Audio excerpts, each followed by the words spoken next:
Camping in. Written by Shilo Berry. Illustrated by Jenny Mount Stephen. Everything was ready for the big adventure that Lee and Chin Park had been planning for 3 weeks. The big adventure was that their mother had allowed them to camp in the backyard tonight.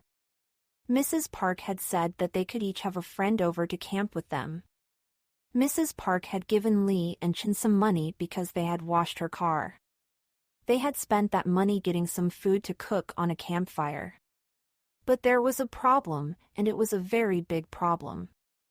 The problem was that it had been raining for 3 whole days, and it didn't look like it was going to stop. "I hope it stops soon," said Lee's friend, Charlotte. "So do I," said Chen's friend, Emilio, as the 4 children looked out of the kitchen window at the raindrops splashing down. "We could always camp out in the yard next week," said Lee. "That would be no good for me," said Charlotte. "I'm going to my grandmother's." "Nor me," said Emilio. "My cousin's coming to stay with me." "Don't worry," said Mrs. Park, putting her head around the kitchen door. "You can still have your adventure. I have a plan.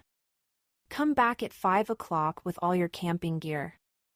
Don't forget your sleeping bags, and bring a flashlight. It will be dark, remember." "What's the plan?" Chin asked his mother. "You'll see at 5 o'clock," replied Mrs. Park. "Now go and get your things ready." At 5 o'clock, the children were back in the kitchen. The raindrops were still splashing against the window.